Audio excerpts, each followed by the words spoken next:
ಕ್ಷಣಕ್ಕೆ ನನ್ನ ಮನಸ್ಸಿಗೆ ತೋಚಿದ್ದದು ರಾಮಾಯಣದಲ್ಲೇ ನಡೆಯುವಂಥದ್ದು.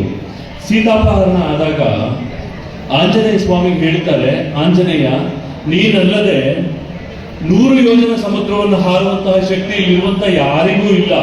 ಅದಕ್ಕೆ ಜಾಂಬವಂತರು ಹೇಳ್ತಾರೆ, ಇಲ್ಲ ನನಗೆ ಶಕ್ತಿ ಇದೆ, 100 ಯೋಜನ ಸಮುದ್ರವನ್ನು ಹಾರಬಲ್ಲೆ. ಯಾಕೆ ಹಾರಬಲ್ಲೆ ಅಂತ ಹೇಳಿದ್ರೆ, ಮಹಾವಿಷ್ಣು ವಾಮನ ಅವತಾರವನ್ನು ತಾಳಿದಾಗ 3 ಸಲ ವಾಮನ ಮೂರ್ತಿಗೆ ನಾನು ಪ್ರದಕ್ಷಿಣೆ ಹಾಕಿದ್ದೆ. ಹಾಗಾಗಿ ನನಗೆ ತುಂಬಾ ಶಕ್ತಿ ಇದೆ, ಆದ್ರೆ ಈಗ ನನಗೆ ತುಂಬಾ ವಯಸ್ಸಾಗಿದೆ. 100 ಯೋಜನ ಹಾರಬಲ್ಲೆ, ಆದ್ರೆ ವಾಪಸ್ ಬರುವಂತ ಶಕ್ತಿ ನನಗಿಲ್ಲ ಅಂತ ಜಾಂಬವಂತ ಹೇಳಿದ್ದು. ಆದ್ರೆ ಆಂಜನೇಯ ನಿನಗೆ 100 ಯೋಜನೆ ಹಾರುವಂತ ಶಕ್ತಿ ಇದೆ ಅಂತ ಜಾಂಬವಂತ ಹೇಳಿದಾಗ, ಆಂಜನೇಯ ಸ್ವಾಮಿ ಹಾರೋದು ಶುರು ಮಾಡಿದಾಗ ನೋಡಿ ಚೆನ್ನಾಗಿದೆ. ಸಮುದ್ರದ ಮಧ್ಯದಲ್ಲಿ, ಸಮುದ್ರದ ಒಳಗಡೆ ಒಂದು ಮೈನಾಕ ಅನ್ನುವಂತಹ ಒಂದು ಪರ್ವತ ಇತ್ತು, ಬೆಟ್ಟ. ಅದು ಯಾರು ಗೊತ್ತಾ? ಪಾರ್ವತಿ ದೇವಿಯ ತಂದೆ ಇದ್ರಲ್ಲ, ತಂದೆಯ ತಮ್ಮನ ಹೆಸರು ಮೈನಾಕ ಅಂತ. ಅವನು ಕೂಡ ಪರ್ವತನೇ. ಪರ್ವತರಾಜನ ಮಗಳು ಪಾರ್ವತಿ ದೇವಿ ಅಲ್ವಾ, ನಮ್ಗೆಲ್ಲ ಗೊತ್ತಿದೆ. ಪರ್ವತರಾಜನ ಮಗಳು ಪಾರ್ವತಿ ದೇವಿ, ಪರ್ವತರಾಜನ ತಮ್ಮನ ಹೆಸರು ಮೈನಾಕ ಅಂತ ಆತನ ಹೆಸರು. ಅದು ಕೂಡ ಒಂದು ಬೆಟ್ಟದ ಸ್ವರೂಪದಲ್ಲಿ ಇತ್ತು. ಆ ಬೆಟ್ಟ ಏನ್ ಮಾಡ್ತಿದ್ದ, ಯಾವಾಗ್ಲೂ ಕೂಡ ಬೆಟ್ಟಕ್ಕೆ ರೆಕ್ಕೆಗಳಿತ್ತು. ರೆಕ್ಕೆಗಳನ್ನ ಬಡ್ಕೊಂಡು ಹೋಗ್ತಾ ಹೋಗ್ತಾ ಯಾವ್ದಾದ್ರು ಊರಿನ ಮೇಲೆ ಆತ ಇಳಿದು ಬಿಡ್ತಾ ಇದ್ದ. ಇಡೀ ಊರಿನ ಜನದ ಕಥೆ ಮುಗಿದೋಗ್ತಾ ಇತ್ತು. ಆಗ ಇಂದ್ರನಿಗೆ ಕೋಪ ಬಂದು, ಇಂದ್ರ ತನ್ನ ವಜ್ರಾಯುಧದಿಂದ ರೆಕ್ಕೆಗಳನ್ನ ಕತ್ತರಿಸಬೇಕು ಅಂತ ಬಂದ್ರು. ಆಗ ಸಮುದ್ರ ರಾಜ ಹೇಳ್ತು, ನಿನ್ನ ತಪ್ಪಿನ ಅರಿವು ನಿನಗಾಗಿದೆಯಾ ಅಂತ. ಹೌದು ಆಗಿದೆ, ಇನ್ನು ಮುಂದಕ್ಕೆ ಆ ತರ ಕೆಲಸ ಮಾಡಲ್ಲ ಅಂತ. ಹಾಗಿದ್ರೆ ನಾನು ನಿನಗೆ ರಕ್ಷಣೆಯನ್ನ ಕೊಡ್ತೀನಿ, ಸಮುದ್ರದ ಪದತಲದಲ್ಲಿ ಕೂತ್ಕೋ ಅಂತ. ಸರಿ ಕೂತಿದ್ದ ಯಾರು ಮೈನಾಕ ಪರ್ವತ. ಕೂತಿರ್ಬೇಕಾದ್ರೆ ರಾಮನ ಕೆಲಸ ನೋಡಿ, ಈಗ ಇದೇನು ನಾವು ಸನ್ಮಾನ ಮಾಡಿದ್ವಲ್ಲ, ಇದು ರಾಮನ ಕೆಲಸ, ವೆಂಕಟೇಶ್ವರನ ಕೆಲಸ, ಅಂದ್ರೆ ಭಗವಂತನ ಕೆಲಸ. ಯಾರು ಭಗವಂತನ ಕೆಲಸ ಮಾಡ್ಲಿಕ್ಕೆ ಹೋಗ್ತಾರೆ ಅವರಿಗೆ ನಾವು ಕನಿಷ್ಠ ಆದ ಸತ್ಕಾರ ಮಾಡ್ಬೇಕಂತೆ. ಹೇಗೆ ಸತ್ಕಾರ ಮಾಡ್ಬೇಕು ಅಂತ ಹೇಳಿದ್ರೆ, ಮೈನಾಕ ಪರ್ವತ ಮೇಲೆ ನೋಡಿದ್ರೆ ಏನ ಹಾರ್ಕೊಂಡು ಬರ್ತಾ ಇದ್ರು ಆಂಜನೇಯ, ವೇಗವಾಗಿ ಬರ್ತಾ ಇದ್ರು. ವೇಗವಾಗಿ ಬರ್ತಾ ಇರುವಂತ ಆಂಜನೇಯನ ನೋಡಿದಂತ ಮೈನಾಕ ಪರ್ವತ ರೆಕ್ಕೆಗಳನ್ನ ಪಡ್ಕೊಂಡು ಸಮುದ್ರದಿಂದ ಮೇಲಕ್ಕೆ ಇಳಿತು. ಎದ್ದ ತಕ್ಷಣ ಆಂಜನೇಯ ಸ್ವಾಮಿ ಗೊತ್ತಾಯ್ತು, ಏನೋ ಒಂದು ಪರ್ವತ ಮೇಲಕ್ಕೆ ಬರ್ತಾ ಇದೆಯಲ್ಲ ಅಂತ. ಪರ್ವತ ಆಂಜನೇಯ ಸ್ವಾಮಿಯನ್ನ ನೋಡಿ ಶರಣಾಗತ ಭಾವದಿಂದ ಹೇಳುತ್ತೆ, ಸ್ವಾಮಿ ನೀವು ರಾಮ ಕಾರ್ಯಕ್ಕೋಸ್ಕರ ಹೋಗ್ತಾ ಇದ್ದೀರಾ, ರಾಮ ಕಾರ್ಯಕ್ಕೆ ಹೋಗುವವರಿಗೆ ನಾವು ಏನಾದ್ರೂ ಸಹಾಯ ಮಾಡ್ಬೇಕಂತೆ. ನೋಡಿ, ಇದು ಪ್ರತಿಯೊಬ್ಬ ವ್ಯಕ್ತಿ ಕೂಡ ತನ್ನಲ್ಲಿ ರೂಢಿಸಿಕೊಳ್ಳಬೇಕಾಗಿರುವಂತ ವಿಚಾರ. ನಮ್ಮ ಮನೆ ಹತ್ರ ಯಾರೋ ಒಂದು ದೇವಸ್ಥಾನ ಕಟ್ತಿರ್ತಾರೆ ಅಂತ ಇಟ್ಕೊಳ್ಳೋಣ. ದೇವಸ್ಥಾನ ಕಟ್ಟಿರ್ಬೇಕಾದ್ರೆ ನಮ್ಮ ತಂದೆ ಏನ್ ಮಾಡಿರ್ತಾರೆ, ಹೇಳಿರ್ತಾರೆ, ನೀವು ದೇವಸ್ಥಾನ ಕಟ್ಟಬೇಕಾದಾಗ ಆ ಮೋಲ್ಡಿಂಗ್ ಆಗ್ತಿರಲ್ಲ, ಚಾವಣಿ ಹಾಕ್ಬೇಕಾದಾಗ ಒಂದ್ಸಲ ಬನ್ನಿ, ಕೈಲಾದ ಸಹಾಯ ನಾನು ಮಾಡ್ತೀನಿ ಅಂತ. ನಾನು ಅಪ್ಪಿ ಇರಲ್ಲ ಅಂತ ಇಟ್ಕೊಳ್ಳಿ, ನನ್ನ ಮಗ ಇದ್ದಾಗ ಅವ್ರು ಬಂದ್ರು ಅಂತ ಇಟ್ಕೊಳ್ಳಿ. ನನ್ನ ಮಗ ನೋಡ್ತಾನೆ, ನೋಡಿ ಅವ್ರು ಹೇಳ್ತಾರೆ, ದೇವಸ್ಥಾನಕ್ಕೆ ಚಾವಣಿ ಹಾಕ್ತಾ ಇದೀವಿ, ನಿಮ್ಮ ಅಪ್ಪ ಹೇಳಿದ್ರು ಏನೋ ಸಹಾಯ ಮಾಡ್ತೀನಿ ಅಂತ, ಏನಾದ್ರೂ ಸಹಾಯ ಮಾಡಬಹುದಾ ಅಂತ. ಆಗ ಅವನು ಹೇಳ್ತಾನೆ, ನಮ್ಮ ಅಪ್ಪನಿಗೆ ಇನ್ನೇನು ಮಾಡೋ ಕೆಲಸ ಇಲ್ಲ, ನನ್ಗೊಂದು ಸ್ವಂತ ಬಿಲ್ಡಿಂಗ್ ಕಟ್ಕೊಟ್ಟಿಲ್ಲ ನಮ್ಮಪ್ಪ, ನಿಮ್ಗೆ ದೇವಸ್ಥಾನಕ್ಕೆ ಸಹಾಯ ಮಾಡ್ತಾನ, ಹೋಗಿ ನೀವು ಅಂತ ಹೇಳಿದ್ರೆ ಹೆಂಗಿರುತ್ತೆ ಹೇಳಿ. ಅದೇ ನನ್ನ ಮಗ, ಹೌದಾ ನಮ್ಗೆ ಇಲ್ಲ ಅಂದ್ರೂ ಪರವಾಗಿಲ್ಲ, ಇವತ್ತಲ್ಲೇ ನಾಳೆ ನಾವು ಬೆಳೆಸ್ಕೊಳ್ತೀವಿ, ನೀವೇನ್ ಚಾವಣಿ ಹಾಕಿದಿರಲ್ಲ, ನನ್ನ ಹತ್ರ ಸ್ವಲ್ಪ ಹಣ ಇದೆ, ಆ ಹಣನ ಕೊಡ್ತೀನಿ ನಿಮ್ಗೆ, ಭಗವಂತನಿಗೆ ಅದ್ಭುತವಾದಂತಹ ರೂಪಕ್ಕೆ ಹಾಕಿ ಅಂತ ಹೇಳಿ ಒಬ್ಬ ವ್ಯಕ್ತಿ ಒಂದು ತಾನು ಕೊಡುವ ಮೂಲಕ, ಸತ್ಕಾರ ಮಾಡುವ ಮೂಲಕ ಕೊಡೋದಿದೆಯಲ್ಲ, ಇದನ್ನ ಮೈನಾಕ ಪರ್ವತ ನಮಗೆ ಹೇಳಿಕೊಡುತ್ತೆ ರಾಮಾಯಣದಲ್ಲಿ. ಆಂಜನೇಯ, ನೀವು ವೇಗವಾಗಿ ಹೋಗ್ತಾ ಇದ್ದೀರಾ, ತುಂಬಾ ಬಿಸಿಲಿದೆ, ದಣಿದಿರ್ತೀರಾ ನೀವು, ಹಂಗಾಗಿ ರಾಮ ಕಾರ್ಯಕ್ಕೋಸ್ಕರ ಹೋಗ್ತಾ ಇರೋದು ನೀವು, ಸೀತಾಮಾತನ ಅನ್ವೇಷಣೆಗೆ ಹೋಗ್ತಾ ಇದ್ದೀರಾ. ಹಾಗಾಗಿ ನನ್ನ ಬೆಟ್ಟ ಇದೆಯಲ್ಲ, ಬೆಟ್ಟದಲ್ಲಿ ತುಂಬಾ ಸುಂದರವಾಗಿರುವಂತಹ ಫಲಭರಿತವಾದಂತಹ ಹಣ್ಣುಗಳಿದೆ, ರಸವತ್ತಾದಂತಹ ಹಣ್ಣುಗಳಿದೆ, ಹಣ್ಣುಗಳನ್ನ ತಿನ್ನಿ. ಶುದ್ಧವಾದಂತಹ ಜಲ ಇದೆ, ಜಲವನ್ನ ಸವಿಯಿರಿ. ವಿಶೇಷವಾದಂತಹ ಜೇನಿದೆ, ಜೇನನ್ನ ಸ್ವೀಕಾರ ಮಾಡಿ ಒಂದು ಸಲ ನನ್ನನ್ನು ಹರಿಸಿ ನೀವು ಮುಂದಕ್ಕೆ ಹೋಗಿ. ನೀವು ಇಡೀ ರಾಮಾಯಣ ಓದಿ, ಆಂಜನೇಯನ ಶಕ್ತಿ ಎಂತದ್ದು ಅಂತ ಹೇಳಿದ್ರೆ, ಆಂಜನೇಯ ಸ್ವಾಮಿಯ ವೈಭವ ಎಂತದ್ದು ಅಂತ ಹೇಳಿದ್ರೆ, ಆಂಜನೇಯ 100 ಯೋಜನ ಸಮುದ್ರವನ್ನು ಹಾರ್ಕೊಂಡು ಬಂದ್ರು ಕೂಡ ಎಲ್ಲೂ ನನಗೆ ಸುಸ್ತಾಯ್ತು ಅಂತ 10 ನಿಮಿಷ ರೆಸ್ಟ್ ತಗೊಂಡಿದ್ದನ್ನ ನೀವು ಇಡೀ ರಾಮಾಯಣದಲ್ಲಿ ನೋಡಕ್ ಸಾಧ್ಯ ಇಲ್ಲ. ಇಡೀ ರಾಮಾಯಣದಲ್ಲಿ ಆಂಜನೇಯ ನನಗೆ ಬಾಯಾರಿಕೆ ಆಗ್ತಾ ಇದೆ, ನೀರು ಕುಡಿ ಅಂತ ಯಾರನ್ನೂ ಕೇಳಲಿಲ್ಲ. ಆಂಜನೇಯ ನನಗೆ ಹೊಟ್ಟೆ ತುಂಬಾ ಹಸುವಾಗ್ತಾ ಇದೆ, ಊಟ ಕೊಡಿ ಅಂತ ಯಾರನ್ನೂ ಕೇಳಲಿಲ್ಲ.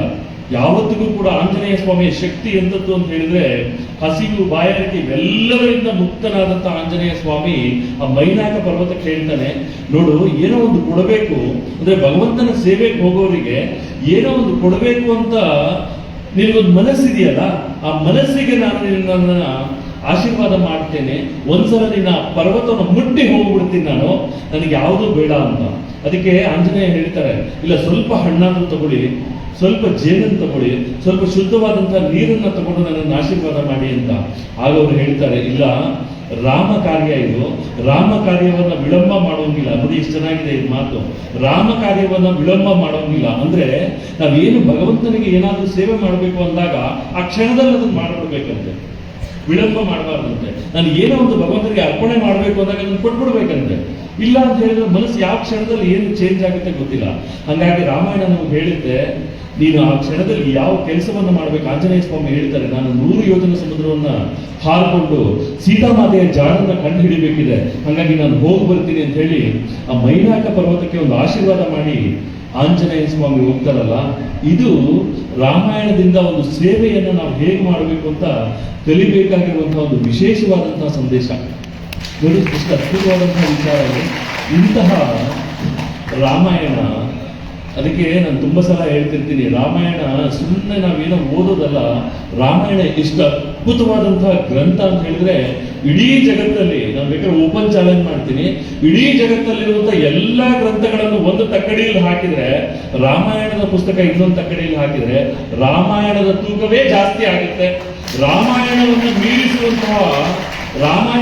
ಮೀರಿಸುವಂತಹ ಗ್ರಂಥ ಇಡೀ ಜಗತ್ತಲ್ಲಿ ಇನ್ನೊಂದಿಲ್ಲ. ಅಂತ ಗ್ರಂಥ ಏನಾದರೂ ಬೇಕು ಅಂದ್ರೆ ಭಾರತಕ್ಕೆ ಬರಬೇಕು ಜನ.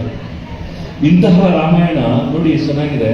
ರಾಮರಿಗೆ ಅವರಪ್ಪ ಹೇಳ್ತಾರೆ ವನವಾಸಕ್ಕೆ ಹೋಗು ಅಂತ. ಹೇಳಿದ ತಕ್ಷಣ ಲಕ್ಷ್ಮಣನಿಗೆ ಹೇಳಿರ್ಲಿಲ್ಲ ದಶರಥ ಮಹಾರಾಜ ನೀನು ವನವಾಸಕ್ಕೆ ಹೋಗ್ಬೇಕು ಅಂತ. ಸೀತಾಮಾತೆಗೆ ಹೇಳಲಿಲ್ಲ, ನೀನು ಹೋಗ್ಬೇಕಮ್ಮ, ನನ್ನ ಸೊಸೆ ನೀನು ಕೂಡ ನಿನ್ನ ಗಂಡನ ಜೊತೆ ಹೋಗು ಅಂತ. ನೋಡಿ ಗಮನಿಸಿ.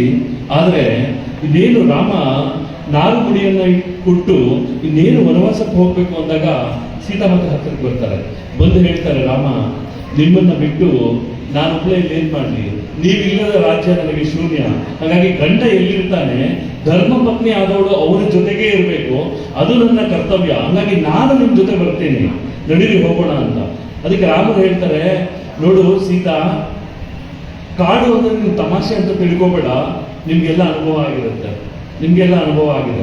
ಕಾಡು ಅಂದ್ರೆ ಸುಮ್ಮನೆ ಅಂತ ತಮಾಷೆ ಅಂತ ತಿಳ್ಕೊಬೇಡ, ಅಲ್ಲಿ ಕಲ್ಲುಗಳಿರುತ್ತೆ, ಮುಳ್ಳುಗಳಿರುತ್ತೆ, ನೋವಿರುತ್ತೆ, ನಡ್ಕೊಂಡು ಹೋಗ್ಬೇಕು, ಕ್ರೂರ ಮೃಗಗಳಿರುತ್ತೆ, ಯಾವ ಕ್ಷಣದಲ್ಲಿ ಹಾವು ಬರುತ್ತೆ, ಯಾವ ಕ್ಷಣದಲ್ಲಿ ಹುಲಿ ಸಿಂಹ ಆನೆಗಳು ಬರ್ತವೆ ಗೊತ್ತಿಲ್ಲ. ಕಾಡೋದು ತುಂಬಾ ಕಷ್ಟ. ನೀನು ಹಂಸತೂಲಿಕಾ ತಲ್ಪದ ಮೇಲೆ ಪ್ರತಿ ದಿವಸ ಮೃಷ್ಟಾನ್ನ ಭೋಜನ ಮಾಡಿರುವಂತ ಹೆಣ್ಮಗಳು, ನೀನ್ ನನ್ನ ಜೊತೆ ಬರಬೇಡ, ಇಲ್ಲೇ ಇರು ಅಂತ ರಾಮ ಹೇಳಿದ್ರು. ಅದಕ್ಕೆ ಸೀತಾಮಾತೆ ಹೇಳ್ತಾರೆ, ನೋಡಿ ಎಷ್ಟು ಅದ್ಭುತವಾದಂತಹ ಮಾತನ್ನ ಸೀತೆ ಹೇಳ್ತಾರೆ ಅಂದ್ರೆ ನಮ್ಮ ಹೃದಯದಲ್ಲಿ ಅಂಡರ್ಲೈನ್ ಮಾಡ್ಕೋಬೇಕು ಈ ಮಾತನ್ನ. ಹಾಗೆ ಹೇಳ್ತಾರೆ, ರಾಮ ನೀವು ಹೋಗ್ತಿರಲ್ಲ, ನಾನು ಏನ್ ಮಾಡ್ತೀನಿ ಗೊತ್ತಾ. ರಾಮ ನೋಡಿದ್ರು ಸೀತಾಮಾತೆ ಮುಖ, ಏನ್ ಮಾಡ್ತೀಯಾ ಅಂತ. ಆಗ ಸೀತೆ ಹೇಳ್ತಾರೆ, ನೀವು ಹೋಗೋದಕ್ಕೂ ಮೊದಲು ನಾನು ನಿಮ್ಮ ಮುಂದೆ ಹೋಗ್ತೀನಿ, ಮುಂದೆ ಹೋಗಿ ಯಾವ್ದಾದ್ರು ಕಲ್ಲುಗಳಿದ್ರೆ ಕಲ್ಲುಗಳನ್ನ ಪಕ್ಕಕ್ಕೆ ಸರಿಸ್ತೀನಿ, ಮುಳ್ಳುಗಳಿದ್ರೆ ಮುಳ್ಳುಗಳನ್ನ ಪಕ್ಕಕ್ಕೆ ಸರಿಸ್ತೀನಿ, ನಿಮ್ಮ ದಾರಿಯನ್ನು ಸುಗಮವಾಗಿ ಮಾಡ್ಕೊಡ್ತೀನಿ, ಅದಕ್ಕೆ ನಾನು ಬರ್ತೀನಿ. ಇದು ಒಬ್ಬ ಹೆಣ್ಮಗಳು ಹೇಳಬೇಕಾದಂತಹ ಮಾತು.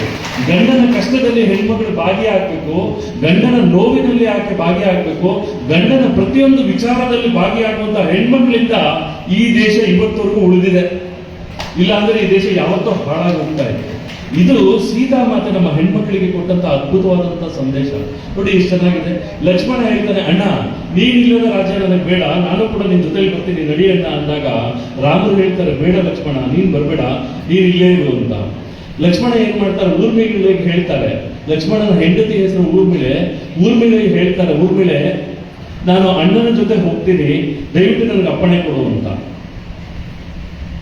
ಇವತ್ತಿನ ಹೆಣ್ಣು ಮಕ್ಕಳು ಯಾರಾದ್ರೂ ಆಗಿದ್ದಿದ್ರೆ ಒಂದು ನಿಮಿಷ ಬನ್ನಿ ಈ ಕಡೆ ಕರೀತಿದ್ರು. ಕರೆದು ಹೇಳ್ತಾ ಇದ್ರು, ಅಲ್ಲ ಮಾಡಕ್ಕೆ ಕೆಲಸ ಇಲ್ವ ನಿಮ್ಗೆ? ಅಲ್ಲ ರೀ, ನಿಮ್ಮ ಅಪ್ಪ ಹೇಳಿದ್ದು ಯಾರಿಗೆ? ನಿಮ್ಮ ಅಣ್ಣನಿಗೆ ಹೇಳಿದ್ದು ಗಾಡಿಗೆ ಹೋಗು 14 ವರ್ಷ ಅಂತ. ನೀವೇನಕ್ಕೆ ಹೋಗ್ತೀರಾ ನಿಮ್ಮ ಅಣ್ಣನ ಜೊತೆ? ನೀವು ಬಾಯಿ ಮುಚ್ಕೊಂಡು ಇಲ್ಲೇ ಇರಿ, ಇನ್ನೊಂದು 2 ದಿವಸ ಆದ್ಮೇಲೆ ನಿಮಗೆ ಪಟ್ಟಾಭಿಷೇಕ ಆಗುತ್ತೆ, ರಾಜ್ಯ ಆಳ್ಕೊಂಡಿರಿ, ನಾನು ರಾಣಿಯಾಗಿ ಮೆರಿಬಹುದು ಅಂತ ಹೇಳ್ತಿದ್ರೇನೋ ಗೊತ್ತಿಲ್ಲ.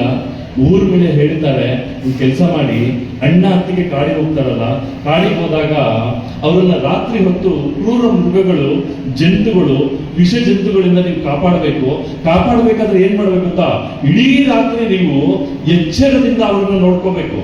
ಹಾಗೆ ಎಚ್ಚರದಿಂದ ನೀವು ನೋಡ್ಕೋಬೇಕು ಅಂತ ಹೇಳಿದ್ರೆ ನಿಮಗೆ ನಿದ್ದೆ ಬರುತ್ತಲ್ಲ, ಆ ನಿದ್ದೆಯನ್ನ ನಾನು ಸ್ವೀಕಾರ ಮಾಡ್ತೇನೆ. ನಿಮಗೆ ಪ್ರತಿ ದಿವಸ ಎಚ್ಚರದಿಂದ ಇರುವಂತೆ ನಾನು ನಿಮ್ಗೆ ಅನುಗ್ರಹಿಸ್ತೀನಿ. ಎಲ್ಲ ನಿದ್ದೆಯನ್ನು ನನಗೆ ಕೊಡಿ ಅಂತ ಹೇಳಿ.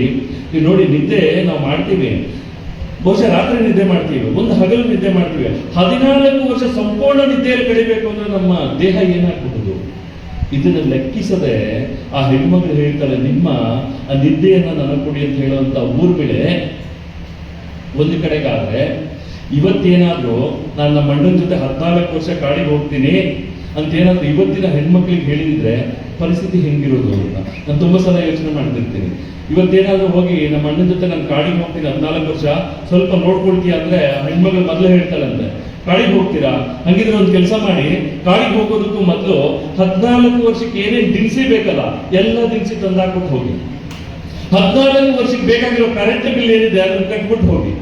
14 ವರ್ಷದ ಆ ಟಿವಿಯಲ್ಲಿ ಬರುವಂತ ಸೀರಿಯಲ್ಗಳಿದೆಯಲ್ಲ, ಸೀರಿಯಲ್ ವಿಚಾರ ಬೇಡ ಬಿಡಿ, ಅದ್ರ ಬಗ್ಗೆ ಹೇಳ್ಲಿಕ್ಕೆ ನನಗೆ ತುಂಬಾ ಕಷ್ಟ ಆಗುತ್ತೆ. ಆ ಸೀರಿಯಲ್ಗಳು ಬರುತ್ತಲ್ಲ, ಅದಕ್ಕೆ ಡಿಶ್ಗೆ ಏನ್ ಬೇಕಲ್ಲ ಆ ಕೇಬಲ್ ದುಡ್ಡು ಕಟ್ಟಿ ಹೋಗಿ. ಮತ್ತೆ 14 ವರ್ಷ ರೀಲ್ಸ್ ನೋಡಕ್ಕೆ ಕರೆನ್ಸಿ ಬೇಕಲ್ಲ, ಅದನ್ನ ಹಾಕ್ಸ್ಬಿಟ್ಟು ಹೋಗಿ ಅಂತ ಹೇಳ್ತಿದ್ರೆ ನಾವು. ಆದ್ರೆ ಊರ್ಮಿಳೆ ಹೇಳ್ತಾಳೆ, ಅಣ್ಣನ ಜೊತೆ ನೀವು ಹೋಗಿ, ನಾನು ಇಲ್ಲಿ ಇರ್ತೀನಿ ಅಂತ ಹೇಳಿ ಅಣ್ಣನ ಜೊತೆ ತನ್ನ ಗಂಡನನ್ನ ಕಳಿಸ್ಕೊಡುವಂತ ಹೆಣ್ಮಕ್ಳಿದಾರಲ್ಲ, ಅವರು ಅದ್ಭುತವಾದಂತಹ ಹೆಣ್ಮಕ್ಳು. ಇದು ಇವತ್ತು ನಾವು ಕಲಿಬೇಕಾಗಿರುವಂಥದ್ದು. ಯಾರಾದ್ರೂ ಅಣ್ಣ ಅತ್ತಿಗೆ ಕಷ್ಟದಲ್ಲಿದ್ದಾರೆ ಅಂದ್ರೆ ಗಂಡನನ್ನ ಕಳಿಸಿ ನೋಡಿ, ನಿಮ್ಮ ಅಣ್ಣ ಕಷ್ಟದಲ್ಲಿದ್ದಾರೆ, ನಿಮ್ಮ ಅಣ್ಣ ನೋವಲ್ಲಿದ್ದಾರೆ, ನಿಮ್ಮ ಅತ್ತಿಗೆ ನೋವಲ್ಲಿದ್ದಾರೆ, ನಿಮ್ಮ ಅಣ್ಣ ಮತ್ತೆ ಅತ್ತಿಗೆ ಕಣ್ಣೀರನ್ನು ಒಲಿಸುವಂತ ಕೆಲಸ ನಿಮ್ದು, ಹೋಗಿ ಆ ಕೆಲಸನ ಮೊದಲು ಮಾಡಿ ಅಂತ ಹೇಳುವಂತ ಹೆಣ್ಮಕ್ಳು ಈ ದೇಶದ ನಿಜವಾದ ಹೆಣ್ಮಕ್ಳು ಅಲ್ವಾ? ಅದನ್ನ ಬಿಟ್ಟು ನೀವ್ಯಾಕೆ ಹೋಗ್ತೀರಾ, ನೀವೇನ್ ಮಾಡ್ತೀರಾ ಅಂತ ಹೇಳಿದ್ರೆ, ಈ ದೇಶದ ಗೌರವ, ಈ ದೇಶದ ಮರ್ಯಾದೆ, ಈ ದೇಶದಲ್ಲಿ ಒಬ್ಬ ವ್ಯಕ್ತಿ ರಾಮಾಯಣವನ್ನು ಓದಿದ್ರೆ ರಾಮಾಯಣದಿಂದ ತಾನು ಏನನ್ನ ತಿಳಿಬೇಕು, ಇಂತಹ ಅದ್ಭುತವಾದಂತಹ ವಿಚಾರಗಳನ್ನ ನಮ್ಮ ಮಕ್ಕಳಿಗೆ ತಿಳಿಸ್ಬೇಕು ಅಂತ ನಾನು ಯಾವಾಗಲೂ ಕೂಡ ಹೇಳ್ತೀನಿ. ಅದಕ್ಕೆ ನನಗೊಂದು ಆಸೆ ಏನು ಗೊತ್ತಾ, ನಮ್ಮ ಈ ಕಾಲಮಾನದಲ್ಲಿ ಯಾವತ್ತಾದರೂ ಈ ದೇಶದಲ್ಲಿ ಬರುವಂತ ಒಬ್ಬ ವ್ಯಕ್ತಿ ಯಾರು ಅಧಿಕಾರವನ್ನ ಸ್ವೀಕಾರ ಮಾಡ್ತಾರೆ, ಅವರು ನಮ್ಮ ಶಾಲೆಯ ಮಕ್ಕಳಿಗೆ ಒಂದು ಸಿಲೆಬಸ್ ಮಾಡಬೇಕು. ರಾಮಾಯಣ ಕಂಪಲ್ಸರಿ ಒಂದು ಸಿಲೆಬಸ್, ಮಹಾಭಾರತ ಕಂಪಲ್ಸರಿ ಒಂದು ಸಿಲೆಬಸ್, ಭಗವದ್ಗೀತೆ ಒಂದು ಕಂಪಲ್ಸರಿ ಸಿಲೆಬಸ್ ಅಂತ ಯಾವತ್ತು ಮಾಡ್ತಾರೋ ಅವತ್ತು ನಮ್ಮ ಇಡೀ ತಂಡ ನಾವು ಏನ್ ಕೆಲಸ ಮಾಡ್ತಾ ಇದೀವಿ ಇದು ಸಾರ್ಥಕ ಆಗುತ್ತೆ ಅಂತ ನನಗೆ ಖಂಡಿತವಾಗ್ಲೂ ಅನ್ಸುತ್ತೆ. ಯಾಕಂದ್ರೆ ರಾಮಾಯಣದ ಪ್ರತಿಯೊಂದು ಘಟ್ಟ ಕೂಡ, ರಾಮಾಯಣದ ಪ್ರತಿಯೊಂದು ವಿಚಾರವೂ ಕೂಡ ಅದ್ಭುತವೇ. ಹೀಗೆ ಲಕ್ಷ್ಮಣ ಜೊತೆಲಿ ಹೋದ್ನಲ್ಲ, ಜೊತೆಲಿ ಹೋದಾಗ ಒಂದ್ ದಿವಸ ರಾತ್ರಿ ಮಲಗಿರ್ಬೇಕಾದ್ರೆ ಗುಹ ಅನ್ನುವಂತ ವ್ಯಕ್ತಿ ಬರ್ತಾನೆ, ಅವನೊಂದಷ್ಟು ಹುಲ್ಲನ್ನ ಹಾಕ್ತಾನೆ. ಹುಲ್ಲನ್ನ ಮೇಲೆ ಹಾಕಿ, ರಾಮ ಇಲ್ಲಿ ಮಲ್ಕೊಳ್ಳಿ ನೀವು ಅಂದ್ರು. ರಾಮ ನೋಡಿ ಎಷ್ಟು ಚೆನ್ನಾಗಿದೆ. ರಾಮ ಒಂದ್ಸಲ ವಿಶ್ವಾಮಿತ್ರರ ಜೊತೆ ಹೋಗಿದ್ರು ಯಜ್ಞದ ರಕ್ಷಣೆಗಾಗಿ. ಇನ್ನು ಪುಟ್ಟ ಹುಡುಗ, ಒಂದು 7-8 ವರ್ಷದ ಹುಡುಗ. ರಾಮ ಮತ್ತೆ ಲಕ್ಷ್ಮಣ ಇಬ್ರು ಸಣ್ಣ ಸಣ್ಣ ಧನಸ್ಸನ್ನ ಹಿಡ್ಕೊಂಡು ಹೋಗಿ ಸುಮಾರು ನೀವೇನ್ ನಡ್ಕೊಂಡು ಹೋದ್ರಲ್ಲ ಇವತ್ತು 30-40 ಕಿಲೋಮೀಟರ್. ಪುಟ್ಟ ಹುಡುಗ 6-7 ವರ್ಷದ ಹುಡುಗ ಅವತ್ತಿನ ಕಾಲಕ್ಕೆ 30-40 ಕಿಲೋಮೀಟರ್ ನಡ್ಕೊಂಡು ಹೋಗಿ ಅವತ್ತು ವಿಶ್ವಾಮಿತ್ರರು ಒಂದು ಹುಲ್ಲನ್ನ ಹಾಕಿ, ರಾಮ ಲಕ್ಷ್ಮಣ ಇಲ್ಲಿ ಮಲ್ಕೊಳ್ಳಿ ಅಂದಾಗ ರಾಮ ಮರು ಮಾತನಾಡದೆ ಹೋಗಿ ಅಲ್ಲಿ ತನ್ನ ಕೈಯನ್ನ ತಲೆದಿಂಬಾಗಿ ಇಟ್ಕೊಂಡು ಮಲಗಿದ ನಂತರ ಇವತ್ತು ನೋಡಿ, ಇವತ್ತು ಗುರುಗಳೇನಾದ್ರೂ ನಿಮ್ಮ ಮಕ್ಕಳನ್ನ ನಾವು ಪಿಕ್ನಿಕ್ ಕರ್ಕೊಂಡು ಹೋಗ್ತಾ ಇದೀವಿ, ಒಂದು ಟ್ರಿಪ್ ಕರ್ಕೊಂಡು ಹೋಗ್ತಾ ಇದೀವಿ, ನಿಮ್ಮ ಮಕ್ಕಳನ್ನ ಕಳಿಸಿ ಅಂದ್ರೆ ನಾವು ಕಳಿಸ್ಬಿಡ್ತೀವಿ. ನಮ್ಮ ಮಕ್ಕಳು ಗುರುಗಳ ಜೊತೆ ಹೋಗ್ತಾರೆ. ಹೋಗಿದ ದಿವಸ ರಾತ್ರಿ ಫೋನ್ ಬರುತ್ತೆ ನಮ್ಮ ಮಗನ ಕಡೆಯಿಂದ. ಏನ್ ಗೊತ್ತಾ, ಮೇಷ್ಟ್ರ ನಂಬರಲ್ಲೇ ಫೋನ್ ಮಾಡಿರ್ತಾರೆ. ಫೋನ್ ಮಾಡಿ, ಅಪ್ಪ ನೀನ್ ಟ್ರಿಪ್ ಕಳಿಸ್ದಲ್ಲ, ನಮ್ಮ ಮೇಷ್ಟ್ರು ಹೇಳಿದ್ರಲ್ಲ, ಅಪ್ಪ ಇಲ್ಲಿ ಮಲಗಕ್ಕೆ ಹಾಸಿಗೆನೇ ಇಲ್ಲಪ್ಪ, ಇಲ್ಲಿ AC ರೂಮ್ ಕೊಡ್ತೀನಿ ಅಂತ ಹೇಳಿದ್ರು, AC ರೂಮೇ ಇಲ್ಲಪ್ಪ ಇಲ್ಲಿ ಅಂತ ಕಂಪ್ಲೇಂಟ್ ಮಾಡುವಂತ ಸಮಯದಲ್ಲಿ ಅವತ್ತು ಗುರುಗಳು ಕರ್ಕೊಂಡೋಗಿ ಹುಲ್ಲನ್ನು ಹಾಕಿ ಹುಲ್ಲು ಮೇಲೆ ಮಲಗಬೇಕು ಅಂದಾಗ ಮರು ಮಾತನಾಡದೆ ಮಲಗಿದಂತಹ ರಾಮ ಇವತ್ತು ನಮ್ಗೆ ಆದರ್ಶ ಆಗ್ಬೇಕಲ್ಲ, ಆಗ್ಬೇಕೋ ಬಿಡುವ? ಗುರುಗಳಿಗೆ ಗೌರವವನ್ನು ಕೊಡೋದು ಪ್ರತಿಯೊಬ್ಬ ವ್ಯಕ್ತಿ ಕೂಡ ಕಲಿಯಬೇಕು ಅಂತ ಅವತ್ತು ರಾಮ ನಮಗೆ ತೋರಿಸ್ಕೊಡ್ತಾರೆ. ಇಂತಹ ರಾಮ ಗುಹನ ಆಶ್ರಮದಲ್ಲಿದ್ದಾಗ ಹುಲ್ಲಿನ ಮೇಲೆ ಮಲಗಿದ್ರು. ಇಡೀ ದಿವಸ ರಾತ್ರಿ ರಾಮನನ್ನ ಲಕ್ಷ್ಮಣ ಕಾವಲು ಕಾಯ್ತಾ ಕೂತ್ಕೊಳ್ತಾನೆ. ಆಗ ಲಕ್ಷ್ಮಣ ಯೋಚನೆ ಮಾಡ್ತಾನೆ, ಎಂತಹ ರಾಮ, ಹಂಸತೂಲಿಕಾ ತಲ್ಪದ ಮೇಲೆ ಮಲಗಿರಬೇಕಾದಂತ ರಾಮ, ಮೃಷ್ಟಾನ್ನ ಭೋಜನವನ್ನ ಮಾಡಬೇಕಾದಂತ ರಾಮ, ಪ್ರತಿ ಕ್ಷಣ ಸೇವಕರಿಂದ ಸೇವೆಯನ್ನ ಮಾಡಿಸಿಕೊಳ್ಬೇಕಾದಂತ ರಾಮ ಇವತ್ತು ಏನೂ ಇಲ್ಲವದಂತೆ ನಾರು ಮುಡಿಯನ್ನ ಹುಟ್ಟು ಚಪ್ಪಲಿಯನ್ನು ಹಾಕದೆ ಎಲ್ಲವನ್ನ ಬಿಟ್ಟು ಕಾಡಲ್ಲಿ ಬಂದು ಹುಲ್ಲಿನ ಮೇಲೆ ನನ್ನ ಅಣ್ಣ ಮತ್ತೆ ಅತ್ತಿಗೆ ಮಲಗಿದಾರಲ್ಲ, ಎಷ್ಟು ನೋವಾಗುತ್ತೆ ನನಗೆ ಅಂತ ಹೇಳಿ ಅತ್ಯಂತ ನೋವಿನಿಂದ ಲಕ್ಷ್ಮಣ ರಾಮನನ್ನ ಸೀತೆಯನ್ನ ನೋಡ್ತಿರ್ಬೇಕಾದ್ರೆ ಹೆಂಗಿರ್ಬೇಕು ಲಕ್ಷ್ಮಣನ ಪರಿಸ್ಥಿತಿ ಯೋಚನೆ ಮಾಡಿ. ರಾಮ ಬೆಳಗ್ಗೆ ಹೇಳ್ತಾರೆ, ಎದ್ದು ಕೇಳ್ತಾರೆ, ಲಕ್ಷ್ಮಣ ಇಡೀ ರಾತ್ರಿ ನಮ್ಮನ್ನು ನೋಡ್ಕೊಂಡೆ, ಈ ಕಷ್ಟ ನಿನಗೆ ಬೇಡ ಲಕ್ಷ್ಮಣ. ನನ್ನಪ್ಪ ಹೇಳಿದ್ದು, ದಶರಥ ಮಹಾರಾಜರು ಹೇಳಿದ್ದು, ರಾಮ ನೀನು ಮಾತ್ರ ಕಾಡಿಗೆ ಹೋಗುವಂತ, ನೀನು ನನ್ನ ಜೊತೆ ಬಂದ್ರೆ ನೋಡಿದ್ರೆ ನಮ್ಮ ಕಷ್ಟವನ್ನ, ಬೇಡ ನೀನು ವಾಪಸ್ ಹೋಗ್ಬಿಡು. ನೋಡಿ ಎಷ್ಟು ಚೆನ್ನಾಗಿದೆ ಇದು, ವಾಪಸ್ ಹೋಗ್ಬಿಡು ನೀನು ಅಯೋಧ್ಯೆಗೆ, ಆರಾಮವಾಗಿರೋ. 14 ವರ್ಷದ ನಂತರ ಮತ್ತೆ ನಾನು ಬರ್ತೀನಲ್ಲ, ನಿನ್ನನ್ನ ಸೇರ್ತೀನಿ ನಾನು, ನೀನು ಹೋಗು ಲಕ್ಷ್ಮಣ ಅಂತ ಹೇಳಿ ರಾಮ ಲಕ್ಷ್ಮಣನ ಕಳಿಸಿದ್ರು. ನಾವು ಯಾರಾದ್ರೂ ಆಗಿದ್ದಿದ್ರೆ ಒಂದು ರಾತ್ರಿ ನೋಡ್ತಿದ್ವಿ, ಸೊಳ್ಳೆ ಕಾಟ, ತಿಗಣೆ ಕಾಟ, ಹಾವುಗಳು, ಚೇಳುಗಳು ಎಲ್ಲೆಲ್ಲಿ ಯಾವ ಟೈಮಲ್ಲಿ ಕಚ್ಚುತ್ತೋ ಗೊತ್ತಿಲ್ಲ. ಹಾಗಾಗಿ ಇಲ್ಲಿರೋದಕ್ಕಿಂತ ಆರಾಮಗಣ್ಣ, ಬರ್ತೀನಣ್ಣ, ಸ್ವಲ್ಪ ಹುಷಾರಣ್ಣ, ನೋಡ್ಕೋ, ಅತ್ತಿಗೇನು ಚೆನ್ನಾಗಿ ನೋಡ್ಕೋ ಅಂತ ಹೇಳಿ ರಾಮಣ್ಣ ಬಾಯ್ ಬಾಯ್ ಅಣ್ಣ ಅಂತ ಹೇಳಿ ಬಂದ್ಬಿಡ್ತಿದ್ವೇನೋ. ಲಕ್ಷ್ಮಣ ಹೇಳ್ತಾನೆ, ಅಣ್ಣ ಈ ಕ್ಷಣದಲ್ಲಿ ನೀನು ಹೋಗು ಅಂತ ಹೇಳ್ತಾ ಇದೀಯಾ, ನಾನೇನು ಹೋಗ್ಲಿಕ್ಕೆ ಸಿದ್ಧ ಇದ್ದೀನಿ, ಆದ್ರೆ ನೀನು ಬಿಟ್ಟು ನಾನು ಹೋಗ್ಬೇಕಾದ್ರೆ ನನ್ನ ಪರಿಸ್ಥಿತಿ ಹೇಗಿರುತ್ತೆ ಗೊತ್ತಾ ಅಣ್ಣ. ನೋಡಿ ಎಷ್ಟು ಚೆನ್ನಾಗಿ ಹೇಳ್ತಾರೆ ಲಕ್ಷ್ಮಣ, ಅಣ್ಣ ಈ ಪಂಪಾ ಸರೋವರ ಇದೆಯಲ್ಲ, ಇದರಲ್ಲಿ ಏನಾದ್ರೂ ನೀನು ಮೀನನ್ನ ತೆಗೆದು ಆ ಮೀನನ್ನ ನೀರಿನ ಮೇಲಕ್ಕೆ ಎತ್ತಿ ಸ್ವಲ್ಪ ಹೊತ್ತು ಹಿಡ್ಕೊಂಡು ಆ ಮೀನನ್ನ ಒಂದು ಬಂಡೆಯ ಮೇಲೆ ಹಾಕಿದ್ರೆ ಆ ಮೀನಿಗೆ ಎಷ್ಟು ಹೊತ್ತು ಮೈ ತೇವಾಂಶ ಇರುತ್ತೆ ನೋಡು, ಅಷ್ಟು ಹೊತ್ತು ಅದು ಸುಮ್ಮನಿದ್ದು ಆನಂತರ ವಿಲ ವಿಲ ವಿಲ ವಿಲ ವಿಲ ವಿಲ ಒದ್ದಾಡಿ ಹೇಗೆ ಪ್ರಾಣ ಬಿಡುತ್ತಲ್ಲ, ಹಾಗೆ ನಾನು ನಿನ್ನನ್ನ ಹಿಂದೆ ತಿರುಗಿ ನೋಡ್ಕೊಂಡು ಹೋಗ್ತೀನಿ. ಹೋಗ್ತಾ ಹೋಗ್ತಾ ಹೋಗ್ತಾ ಹೋಗ್ತಾ ಯಾವತ್ತು ನೀನು ಸ್ವಲ್ಪ ದೂರ ಹೋದ ಮೇಲೆ ನೀನು ಮರೆ ಆಗ್ತೀಯಲ್ಲ, ಮರೆ ಆಗ್ತಾ ಇರಬೇಕಾದ್ರೆ ನನ್ನ ಪ್ರಾಣ ಪಕ್ಷಿ ಹಾರ್ಕೊಂಡು ಹೋಗುತ್ತಲ್ಲ, ನಿನ್ನನ್ನು ಬಿಟ್ಟು ಒಂದು ಕ್ಷಣ ಕೂಡ ನನ್ನ ಕೈಯಲ್ಲಿ ಬದುಕಲಿಕ್ಕೆ ಆಗಲ್ಲ. ಬದುಕಿದ್ರೆ ನಿನ್ ಜೊತೆ ಬದುಕ್ತೀನಿ, ಸತ್ರೆ ನಿನ್ ಜೊತೆ ಸಾಯ್ತೀನಿ, ನೋವಲ್ಲೂ ನಿನ್ ಜೊತೆ ಇರ್ತೀನಿ, ನಲಿವಲ್ಲೂ ನಿನ್ ಜೊತೆ ಇರ್ತೀನಿ, ಪ್ರತಿ ಕ್ಷಣ ನಿನ್ ಜೊತೆ ಇರುವಂತ ವ್ಯಕ್ತಿ ನಾನು. ನನ್ನನ್ನು ದಯವಿಟ್ಟು ದೂರ ಮಾಡಬೇಡ ಅಣ್ಣ ಅಂತ ಹೇಳುವಂತ ಅದ್ಭುತವಾದಂತಹ ಒಬ್ಬ ತಮ್ಮ ನಮ್ಗೆಲ್ಲಾದ್ರೂ ಸಿಗ್ತಾರೆ ಅಂತ ಹೇಳಿದ್ರೆ ರಾಮಾಯಣದಲ್ಲಿ ಮಾತ್ರ ಸಿಗ್ತಾರೆ. ಇಂತಹ ಲಕ್ಷ್ಮಣ ಒಂದ್ಸಲ ಹೀಗೆ ಇನ್ನೇನು ಅವತ್ತು ನಾನು ಸ್ವಲ್ಪ ಫಾಸ್ಟ್ ಆಗಿ ಹೋಗ್ತೀನಿ, ದಯವಿಟ್ಟು ಸಹಕಾರ ಮಾಡಬೇಕು, ಯಾಕಂದ್ರೆ ಸಮಯ ಆಗ್ತಾ ಇದೆ, ಸ್ವಲ್ಪ ನಾನು ಫಾಸ್ಟ್ ಆಗಿ ಹೋಗೋ ಪ್ರಯತ್ನ ಮಾಡ್ತೀನಿ. ಇನ್ನೇನು ಅವತಾರ ಸಮಾಪ್ತಿ ಆಗ್ಬೇಕು, ರಾಮ ಅವತಾರ ಮುಗಿದು ಅವತಾರ ಸಮಾಪ್ತಿ ಆಗ್ಬೇಕು. ಅಷ್ಟೊತ್ತಿಗೆ ಕಾಲಪುರುಷ ಅಂದ್ರೆ ಯಮ ಮಾರುವೇಷದಲ್ಲಿ ಬರ್ತಾರೆ. ಬಂದು ರಾಮನನ್ನು ಕೇಳ್ತಾರೆ, ರಾಮ ನಾನು ನಿಮ್ ಜೊತೆ 10 ನಿಮಿಷ ಏಕಾಂತವಾಗಿ ಮಾತನಾಡಬೇಕು, ದಯವಿಟ್ಟು ಒಳಗಡೆ ಬರ್ತೀರಾ?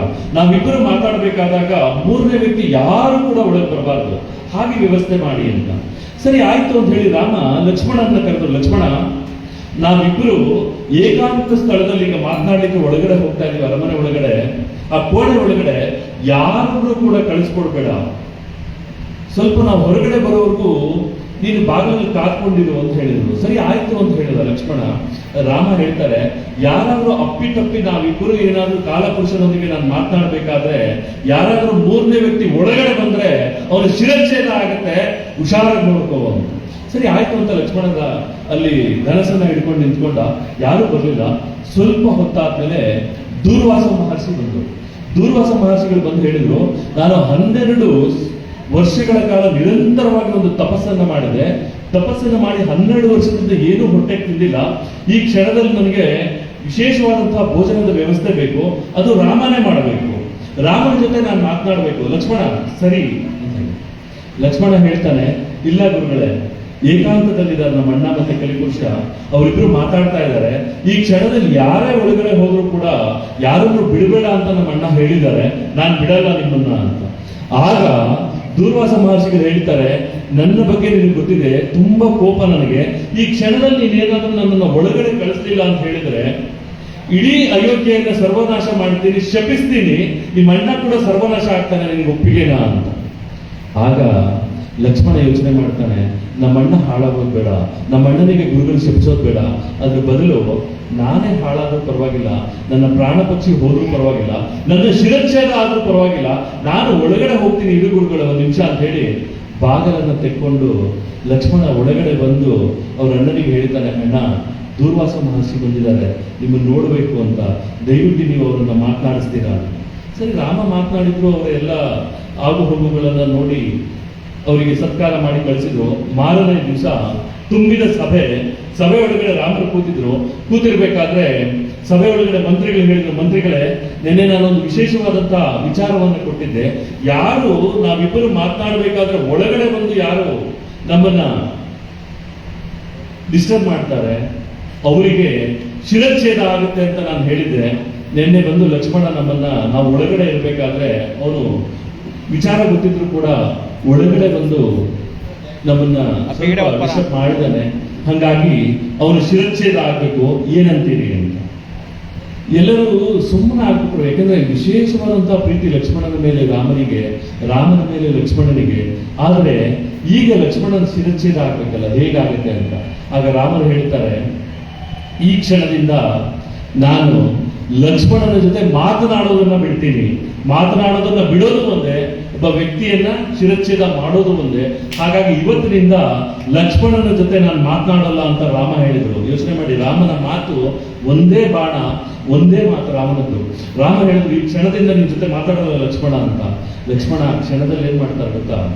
ಸರಿ ಅಣ್ಣ, ಆಯ್ತು, ನೀನು ಮಾತನಾಡದೆ ಇದ್ಮೇಲೆ ಈ ಜಗತ್ತಲ್ಲಿ ನನಗೆ ಬದುಕುವಂತ ಯೋಗ್ಯತೆ ಇಲ್ಲ, ಅರ್ಹತೆ ಇಲ್ಲ ಅಂತ ಹೇಳಿ ತನ್ನ ಹೆಂಡತಿಯನ್ನು ನೋಡದೆ, ತಂದೆ ತಾಯಿ ಯಾರನ್ನೂ ನೋಡದಂತಹ ಲಕ್ಷ್ಮಣ ನೇರವಾಗಿ ಸರಿಯೂ ನದಿಗೆ ಹೋಗ್ತಾನೆ.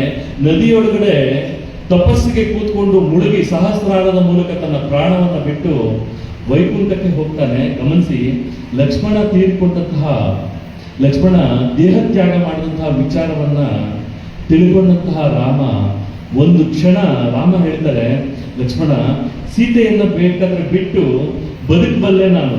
ನೋಡಿ ಎಷ್ಟು ಚೆನ್ನಾಗಿದೆ, ಸೀತೆಯನ್ನ ಬಿಟ್ಟು ಬದುಕ್ತೀನಿ, ಆದರೆ ಲಕ್ಷ್ಮಣ ನಿನ್ನನ್ನ ಬಿಟ್ಟು ಬದುಕುವಂತ ಶಕ್ತಿ ನನಗಿಲ್ಲ. ಹಾಗಾಗಿ ನಾನು ಈ ಕ್ಷಣ ನಿನ್ನ ಜೊತೆ ಸರಿಯೂ ನದಿಯಲ್ಲಿ ಲೀನ ಆಗ್ತೀನಿ, ಐಕ್ಯ ಆಗ್ತೀನಿ ಅಂತ ಹೇಳಿದಂತ ರಾಮ ಸರಿಯೂ ನದಿಯ ಒಳಗಡೆ ಹೋಗಿ ಮುಳುಗಿ ಅವರು ಕೂಡ ಅವತಾರ ಸಮಾಪ್ತಿಯನ್ನ ಮಾಡ್ತಾರೆ ಅಂತ ಹೇಳಿದ್ರೆ, ರಾಮ ಮತ್ತೆ ಲಕ್ಷ್ಮಣರ, ಅಣ್ಣ ಮತ್ತೆ ತಮ್ಮನ ಬಾಂಧವ್ಯ ಎಂತತ್ತಿರ್ಬೇಕು ಅಂತ ಒಂದು ಕ್ಷಣ ಯೋಚನೆ ಮಾಡಿ. ಯಾವುದೋ ಒಂದು ಕಾರಣಕ್ಕೆ ನಮ್ಮ ಅಣ್ಣನ ಜೊತೆ ನಾನು ಜಗಳ ಆಡಿರ್ತೀನಿ, ಅಣ್ಣ ಏನೋ ಒಂದು ಮಾತು ಬೈದಿರ್ತಾರೆ, ಬೈದ ಅಂದ ತಕ್ಷಣ ತಮ್ಮ ಆಗಿರೋರು ಏನು ಸಿಟ್ಟಿಗೆದ್ದು ನಮ್ಮ ಅಣ್ಣ ನನ್ನ ಬೈದ್ಬಿಟ್ಟ ಹಾಗೆ ಹೀಗೆ ಅಂತೇಳಿ ಅಣ್ಣನ ಮುಖ ನೋಡೋದನ್ನೇ ಬಿಟ್ಟುಬಿಡುವಂತ ಇವತ್ತು ನಾವು ರಾಮಾಯಣದಿಂದ ಯಾವುದನ್ನು ಕಲಿಬೇಕು? ಅಣ್ಣ, ಬೈಲಿಕ್ಕೆ ಇರುವಂತ ಒಬ್ಬ ವ್ಯಕ್ತಿ ನೀನೆ. ಯಾಕೆಂದ್ರೆ ನಮ್ಮಪ್ಪ ತೀರ್ ಹೋಗಿದ್ದಾರೆ, ನಮ್ಮಮ್ಮ ತೀರ್ ಹೋಗಿದ್ದಾರೆ, ನನ್ನನ್ನೇನಾದ್ರೂ ಗದರಿಸ್ಬೇಕು, ಬೈಬೇಕು ಅಂತ ಹೇಳಿದ್ರೆ ನೀನೊಬ್ಬರಿಂದ ಮಾತ್ರ ಸಾಧ್ಯ. ನೀನ್ ಏನೇ ಬೈದ್ರು ಕೂಡ ನಾನು ನಿನ್ ಜೊತೆ ಇರ್ತೀನಿ ಅಂತ ಹೇಳುವಂತ ವ್ಯವಸ್ಥೆ ಇವತ್ತು ನಾವು ಕಲ್ಪನೆ ಮಾಡ್ಕೋಬೇಕಲ್ಲ, ರಾಮಾಯಣದಿಂದ ಕಲ್ತ್ಕೋಬೇಕಲ್ಲ ನಾವು ರಾಮಾಯಣದಿಂದ. ಇಂತಹ ಲಕ್ಷ್ಮಣ ಒಂದ್ಸಲ ಪಂಪಾ ಸರೋವರದ ಹತ್ರ ರಾಮ ಕೂತಿರ್ಬೇಕಾದ್ರೆ ಅಲ್ಲಿ ಮೀನುಗಳು ಹರಿದಾಡ್ತಾ ಇತ್ತು ನೀರಲ್ಲಿ. ಮೀನುಗಳು ಹರಿದಾಡ್ತಿರ್ಬೇಕಾದ್ರೆ ಬತ್ತಳಿಕೆಯಿಂದ ಬಾಣ ತೆಗೆದ ಲಕ್ಷ್ಮಣ.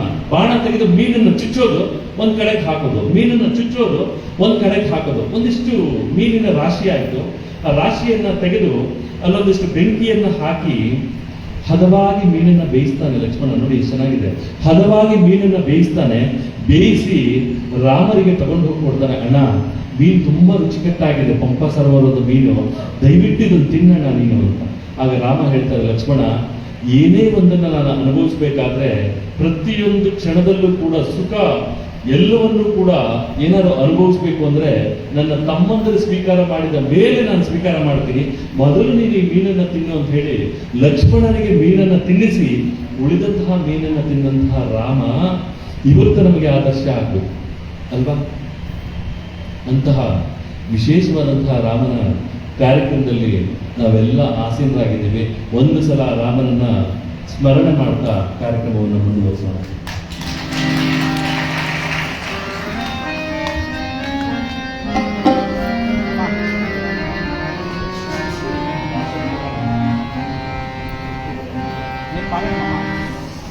ಸದಾ ಎನ್ನ ನಾಲಿಗೆಯಲಿ ಬರಲಿ ರಾಮನಾಮ,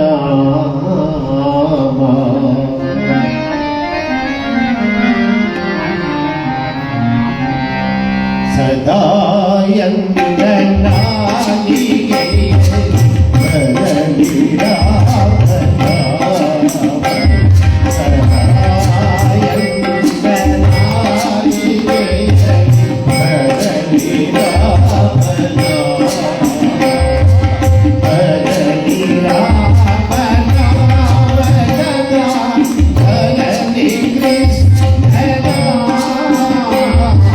Hare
ಜೈ ಶ್ರೀರಾಮ್.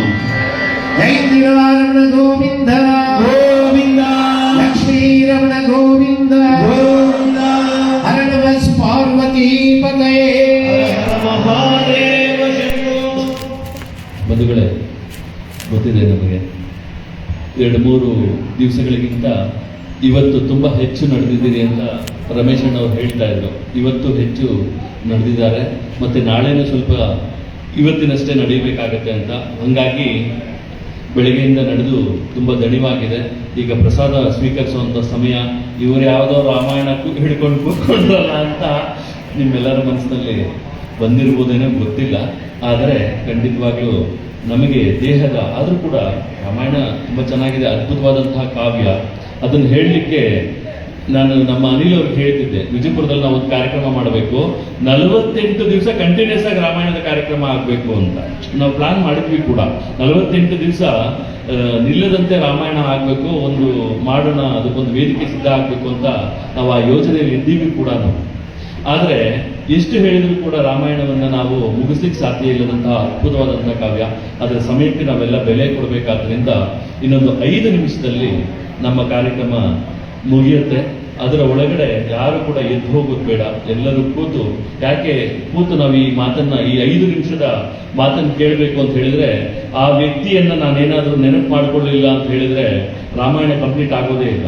ಆ ವ್ಯಕ್ತಿ ಯಾರು ಗೊತ್ತಾ? ಕರ್ನಾಟಕದವರೇ ರಾಮಾಯಣವನ್ನ ಕಂಪ್ಲೀಟ್ ಮಾಡಿಕೊಟ್ಟವರು. ಆ ಹೆಮ್ಮೆ ನಮ್ಗೆ ಇರಬೇಕು ಕರ್ನಾಟಕದವರಿಗೆ. ಯಾಕೆ ಗೊತ್ತಾ? ಏನಾದ್ರೂ ಆ ವ್ಯಕ್ತಿ ಬರಲಿಲ್ಲ ಅಂದ್ರೆ ರಾಮಾಯಣ ಕಂಪ್ಲೀಟ್ ಆಗ್ತಾ ಇರಲಿಲ್ಲ. ಯಾರು ವ್ಯಕ್ತಿ ಅಂತ ಹೇಳಿದ್ರೆ ಸ್ವಾಮಿ ಆಂಜನೇಯ. ಆಂಜನೇಯ ಹುಟ್ಟಿದ್ದು ಹಂಪೆಯಲ್ಲಿ ಅಲ್ವಾ? ಹಂಪೆಯಲ್ಲಿ ಇದ್ದಂತಹ ಆಂಜನೇಯ. ಹಾಗೆ ಇವತ್ತಿಗೂ ಕೂಡ ಹಂಪೆಯಲ್ಲಿ ಆಂಜನೇಯನ ಗುಡಿ ಇದೆ, ಅಂಜನಾದ್ರಿ ಪರ್ವತ. ಹಾಗಾಗಿ ರಾಮಾಯಣವನ್ನು ಕಂಪ್ಲೀಟ್ ಮಾಡಿಕೊಟ್ಟಿದ್ದು ಕನ್ನಡಿಗರು. ಹಾಗಾಗಿ ಆ ಸ್ವಾಮಿಯ ಬಗ್ಗೆ 1-2 ಮಾತೇನಾದ್ರು ನಾನು ಮಾತನಾಡಲಿಲ್ಲ ಅಂತ ಹೇಳಿದ್ರೆ ಇಲ್ಲಿರೋರು ಯಾರು ಬೇಜಾರು ಮಾಡ್ಕೊಳ್ತಿರೋ ಇಲ್ಲ ಗೊತ್ತಿಲ್ಲ. ಪ್ರಭು ಶ್ರೀ ರಾಮಚಂದ್ರಮೂರ್ತಿ ನಿಜವಾಗ್ಲೂ ಬೇಸರ ಮಾಡ್ಕೊಳ್ತಾರೆ ಅನ್ನೋ ಕಾರಣಕ್ಕೋಸ್ಕರ ಸ್ವಾಮಿಯನ್ನ 2 ನಿಮಿಷದಲ್ಲಿ ನಿಮ್ಮ ಕಣ್ಣು ಮುಂದೆ ಕಟ್ಕೊಡೋ ಪ್ರಯತ್ನ ಮಾಡ್ತೇನೆ.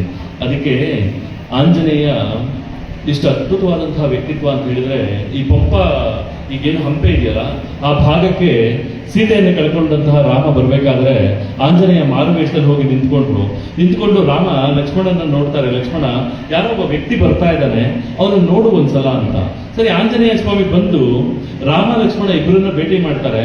ಭೇಟಿ ಮಾಡಿ ಮಾತಾಡೋಕ್ ಶುರು ಮಾಡ್ತಾರೆ. ಆಂಜನೇಯ ಮಾತಾಡೋಕ್ ಶುರು ಮಾಡಿದ ಕೆಲವೇ ಕ್ಷಣಗಳಲ್ಲಿ ರಾಮ ನೋಡಿ, ಗಮನಿಸಿ ಮಾತನ್ನ, ರಾಮ ಲಕ್ಷ್ಮಣನ ಕಡೆಗೆ ನೋಡಿ, ಲಕ್ಷ್ಮಣ, ಇಷ್ಟು ಹೊತ್ತು ಈ ವ್ಯಕ್ತಿ ಮಾತಾಡಿದ್ನಲ್ಲ, ಈ ಮಾತುಗಳನ್ನು ಕೇಳಿಸ್ಕೊಂಡ ಅಂತ. ಹ್ಞೂ ಅಣ್ಣ ಕೇಳಿಸ್ಕೊಂಡೆ ಅಂದ್ರು ಲಕ್ಷ್ಮಣ. ಅವಾಗ ರಾಮ ಹೇಳ್ತಾರೆ, ನೋಡಿ ಇಂತಹ ಮಾತಿದು.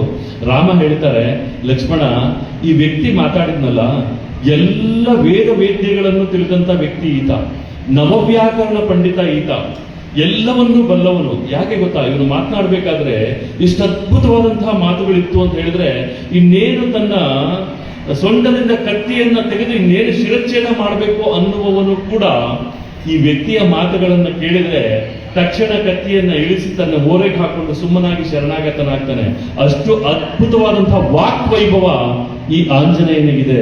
ಲಕ್ಷ್ಮಣ ಇವನು ಅದ್ಭುತವಾದಂತಹ ನವವ್ಯಾಕರಣ ಪಂಡಿತ ಅಂತ ಹೇಳಿ ರಾಮ ಆಂಜನೇಯನ ಬಗ್ಗೆ ಹೇಳ್ತಾರೆ. ಗಮನಿಸಿ, ಆಂಜನೇಯನ ಶಕ್ತಿ ಎಂತದ್ದು, ಬರೀ ಬುದ್ಧಿ ಅಲ್ಲ. ಅದಕ್ಕೆ ತುಂಬಾ ಜನ ಹೇಳ್ತಾರೆ, ಬುದ್ಧಿರ್ಬಲಂ ಯಶೋಧೈರ್ಯಂ ನಿರ್ಭಯತ್ವಂ ಅರೋಗತಾಂ ಅಜಾಡ್ಯಂ ವಾಕ್ಪಟುತ್ವಂಚ ಶ್ರೀ ಹನುಮತ್ ಸ್ಮರಣಾತ್ ಭವೇತ್.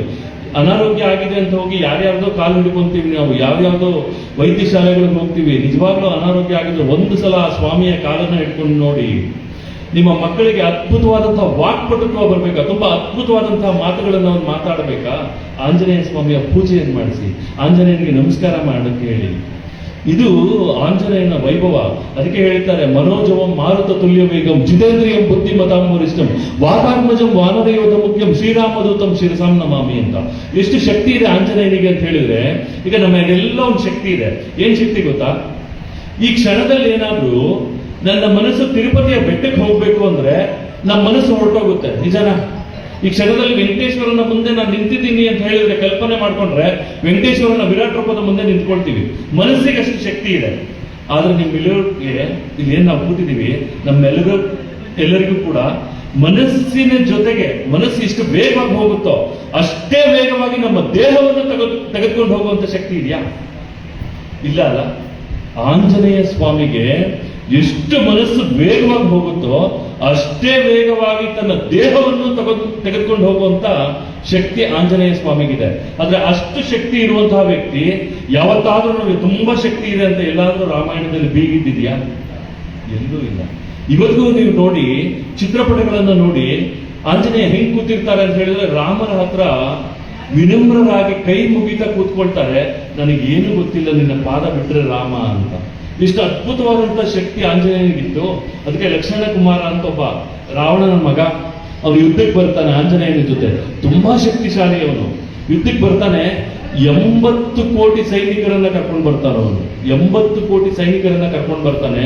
ಕರ್ಕೊಂಡು ಬಂದು ಆ ವಾನರನನ್ನ ನಾನು ಬಂಧಿಸ್ತೀನಿ ಅಂತ ಹೇಳಿ ಲಕ್ಷ್ಮಣ ಕುಮಾರ ಬಂದಾಗ ಅಷ್ಟು ಸೈನಿಕರನ್ನ ಸರ್ವನಾಶ ಮಾಡಿ ಆಂಜನೇಯ ಬೃಹದಾಕಾರವಾಗಿ ಬೆಳೀತಾರೆ. ಬೆಳೆದು ಒಂದು ಸಲ ರಥಗಳ ಮೇಲೆ ಬೀಳ್ತಾರೆ.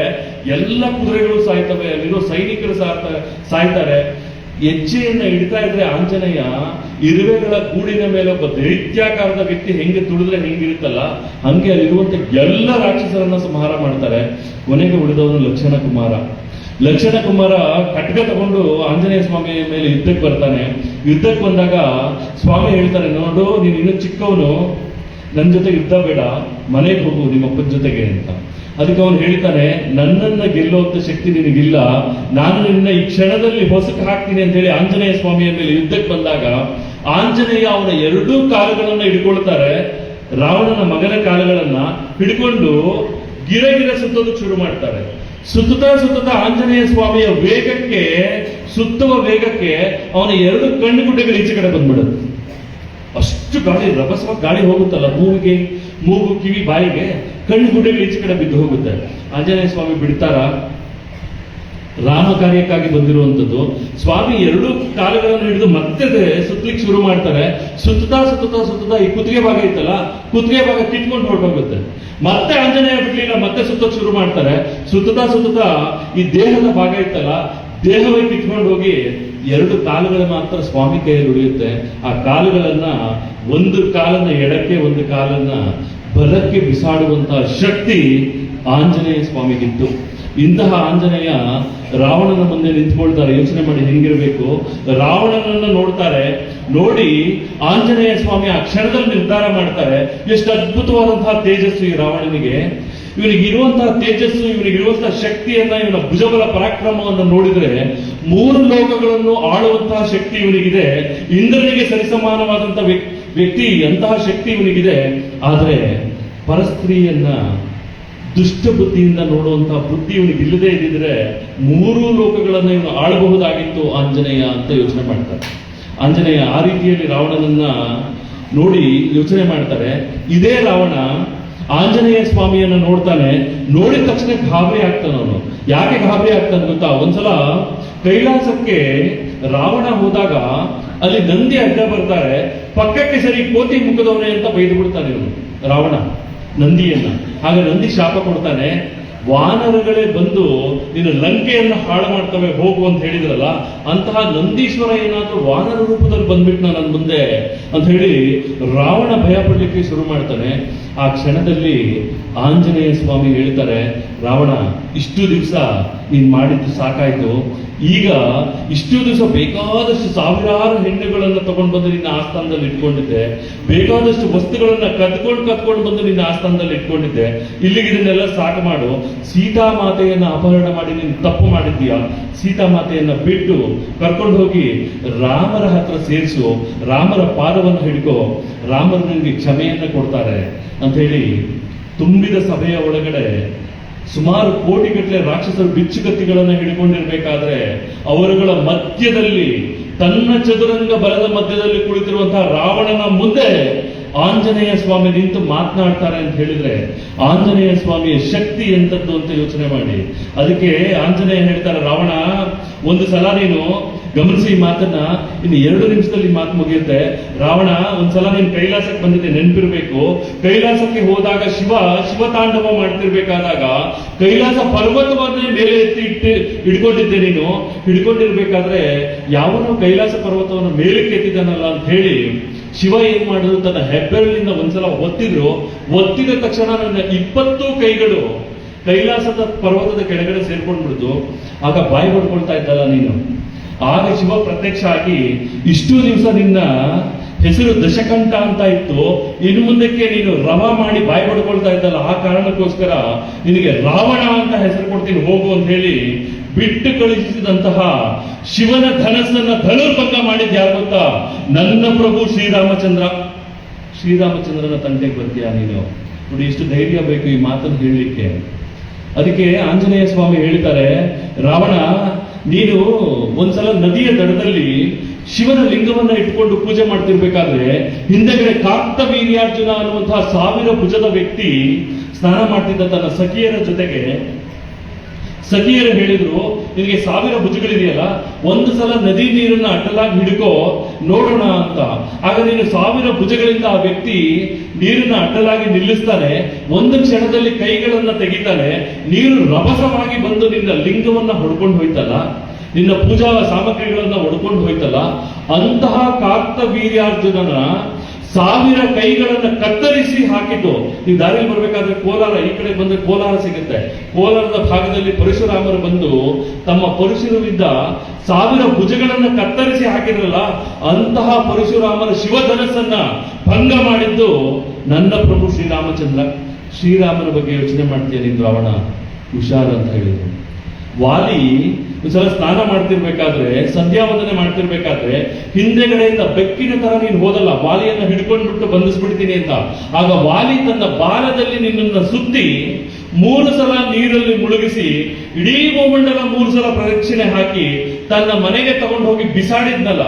ಬಿಸಾಡಿದಾಗ ನಿನ್ ಕೆಳಗಡೆ ನೆಲದ ಮೇಲೆ ಬಿದ್ದಿದ್ದಲ್ಲ, ಆಗ ವಾಲಿ ತನ್ನ ಹೆಂಡತಿ ತಾರಾ ಹೇಳ್ತಾನೆ, ತಾರಾ, ಈ 10 ತಲೆ ಹುಳು ಇದೆಯಲ್ಲ, ಈ ಹುಳುವನ್ನ ತೆಗೆದು ಅಂಗದನ ತೊಟ್ಟಲಿ ಕಟ್ಟು 10 ತಲೆ ಆ ಹುಳುವನ್ನ ನೋಡ್ಕೊಂಡು ಆಟ ಆಡ್ಕೊಂಡಿರ್ತಾನೆ ಅಂಗದ ಅಂತ. ವಾಲಿ ಹೇಳ್ತಾನೆ ಅಂಗದನಿಗೆ, ಅಂಗದ, ಇಲ್ಲಿ 10 ತಲೆ ಹುಳು ಇದೆ, ನಿನಗೆ ಯಾವಾಗಾದ್ರೂ ಬೇಜಾರಾದಾಗ ಎಡಗಾಲಿಂದ ಒಂದ್ಸಲ ಒದಿ ಅಂತ ಹೇಳಿದ್ನಲ್ಲ, ಅಂತಹ ವಾಲಿಯನ್ನ, ಅಂತಹ ಪರಾಕ್ರಮಿ ವಾಲಿಯನ್ನ ಒಂದೇ ಬಾಣದಿಂದ ಹೊಡೆದಿದ್ದು ನನ್ನ ಪ್ರಭು ಶ್ರೀ ರಾಮಚಂದ್ರ. ರಾಮಚಂದ್ರನ ಮುಂದೆ ಇನ್ ಯಾವ ಲೆಕ್ಕ ರಾವಣ? ಯೋಚನೆ ಮಾಡು. ರಾವಣ, ಸೀತಾಮಾತೆಯನ್ನ ಕಳಿಸ್ಕೊಡು ಅಂತ ಆಂಜನೇಯ ಸ್ವಾಮಿ ಹೇಳಬೇಕಾದ್ರೆ ಸ್ವಾಮಿ ಹೇಳ್ತಾಳೆ, ನಿನ್ನ ತಂಗಿ ಶೂರ್ಪಣಖಿ ರಾಮನನ್ನ ಮೋಹಿಸಿ ರಾಮನನ್ನ ಮದುವೆ ಆಗ್ತೀನಿ ಅಂತ ಹೋದಾಗ ಲಕ್ಷ್ಮಣ ಮೂಗು ಮತ್ತೆ ಕಿವಿಗಳನ್ನ ಕತ್ತರಿಸಿದ ಕಾರಣಕ್ಕೆ 14,000 ಜನ ಕರದೂಷಣಾದಿ ರಾಕ್ಷಸರನ್ನ ಕರ್ಕೊಂಡು ಹೋಗಿ ರಾಮನ ಮೇಲೆ ಯುದ್ಧಕ್ಕೆ ಹೋದಾಗ ಕಲ್ಪನೆ ಮಾಡ್ಕೊಳ್ಳಿ, ಒಂದು ಕಡೆಗೆ 14,000 ಜನ ರಾಕ್ಷಸರು, ಇನ್ನೊಂದು ಕಡೆಗೆ ಪ್ರಭು ಶ್ರೀ ರಾಮಚಂದ್ರ ಮೂರ್ತಿ ಮಾತ್ರ.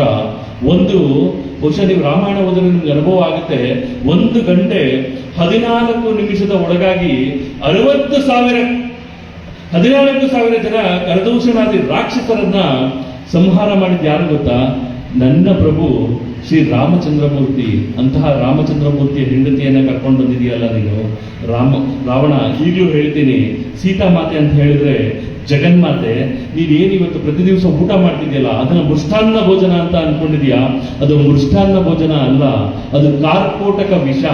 ಸೀತಾಮಾತೆ ಇಲ್ಲಿರುವವರೆಗೂ ಯಾವ ಕ್ಷಣದಲ್ಲಿ ನೀನು ಸೀತಾಮಾತೆಯನ್ನ ತಗೊಂಡು ಹೋಗಿ ರಾಮರಿಗೆ ಒಪ್ಪಿಸಿ ಬರ್ತೀಯಲ್ಲ, ಅವತ್ತು ರಾಮ ನಿನ್ನನ್ನು ಕ್ಷಮಿಸ್ತಾರೆ ಅಂತ ಹೇಳಿ ವಿಶೇಷವಾಗಿ ತಾಕೀತು ಮಾಡಿದಂತಹ ವಿಶೇಷವಾದಂತಹ ವ್ಯಕ್ತಿ ಯಾರು ಅಂತ ಹೇಳಿದ್ರೆ ಅದು ನಮ್ಮ ಸ್ವಾಮಿ ಆಂಜನೇಯ. ಅಂತಹ ಆಂಜನೇಯನ ಪ್ರಿಯ ಸ್ವಾಮಿಯಾದಂತಹ ಪ್ರಭು ಶ್ರೀ ರಾಮಚಂದ್ರರ ಒಂದು ಕಾರ್ಯಕ್ರಮದಲ್ಲಿ ನಾವೆಲ್ಲರೂ ಕೂಡ ಇಷ್ಟು ಹೊತ್ತು ಆಸೀನರಾಗಿ ರಾಮರ ಅನೇಕ ವಿಚಾರಗಳನ್ನ ನಾವು ತಿಳಿಯುವಂತ ಪ್ರಯತ್ನ ಮಾಡಿದ್ವಿ. ಹಾಗಾಗಿ ಇನ್ನೂ ಅನೇಕ ವಿಚಾರಗಳನ್ನು ನಾವು ತಮ್ಮ ಜೊತೆ ಹಂಚ್ಕೋಬೇಕು ಅಂತ ಹೇಳಿದ್ದೆ, ಆದರೆ ಆಗಲಿಲ್ಲ ಸಮಯದ ಅಭಾವದಿಂದ.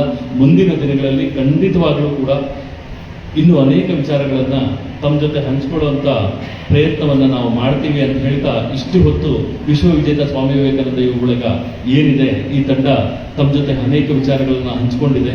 ಈಗ ನಾವೆಲ್ಲರೂ ಕೂಡ ಪ್ರಸಾದಕ್ಕೆ ಹೋಗುವಂತ ಸಮಯ. ಹೋಗೋದಕ್ಕೂ ಮೊದಲು ನಾರಾಯಣ ಮಂತ್ರವನ್ನ ನಾವೆಲ್ಲರೂ ಕೂಡ ಸಾಮೂಹಿಕವಾಗಿ ಜಪಿಸಿ ನಂತರ ನಾವೆಲ್ಲರೂ ಪ್ರಸಾದಕ್ಕೆ ತರೋಣ. ಇಷ್ಟು ಹೇಳಿ